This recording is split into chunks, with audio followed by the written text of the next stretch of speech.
আপনি তো জানাইছেন নি আপনি জানেন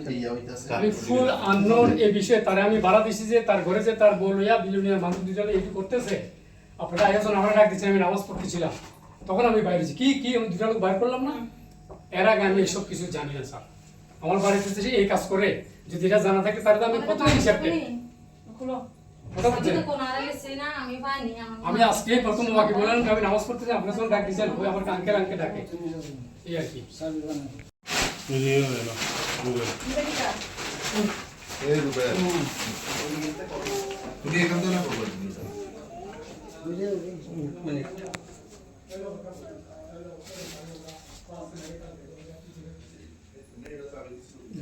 ক্যামেরাটা অন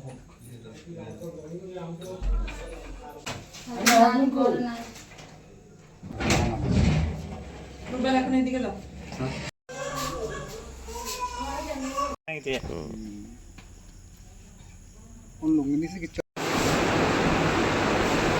অ্যাকচুয়ালি আমাদের কাছে গোপন খবরের ভিত্তিতে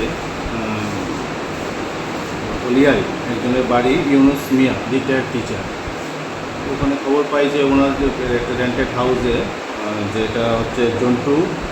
দাস এলাইস জন্টু দাস মিয়া কিছু কন্ট্রাব্যান্ড আইটেমস ওখানে কনসিল করে রাখা আছে সেই ইনফরমেশনের ভিত্তিতে আমাদের sub inspector Jayanta Das women sub inspector Shibani Debbarma আমাদের পিএস স্টাফ এবং সঙ্গে টিএসআর পাশাপাশি আমাদের ডিসিএম সাহেব কবির সাহা ওখানে গিয়ে জয়েন্টলি রেড করা হয় রেড করে যে জন্টু দাস মিয়া আছে ওনার ঘর থেকে 185 বোতল ফেন্সিডিল পাওয়া যায় এবং এই ফেন্সিডিল ব্যবসার সঙ্গে আরও যুক্ত আছে কারণ ওনার ঘরে 3 জন লোককে পাওয়া যায়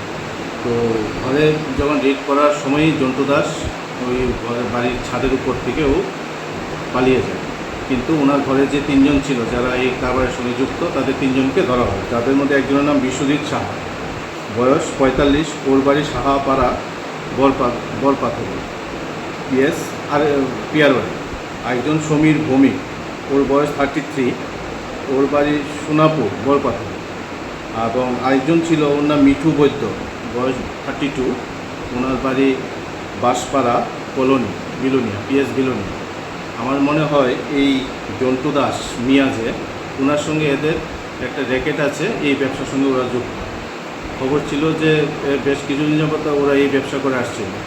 আজকে আমাদের সেই গোপন খবরের ভিত্তিতে আমাদের সেই রেড করা হয়েছে এবং আমরা সাকসেস হয়েছি কি মাল উদ্ধার করলেন কতটা 185 বোতল ফেন্সিডিল বাজার মূল্য জন্টু মিয়ার আরেকটা পরিচয় যদি আমরা পেয়েছিলাম সেক্ষেত্রে যে জন্টু দাস নামে একটা পরিচয় ছিল তার ওটা আমরা এনকোয়ারি করেছি অ্যাকচুয়ালি জন্টু দাস ও মোস্ট প্রবাবলি বিয়ে করেছে একজন মানে মুসলিম লেডিকে তারপরে ও সেটা ওর পদবি এভিডেভিট করে চেঞ্জ করেছে ওর যত খবর পাওয়া গেছে সেটা আন্ডার এনকোয়ারি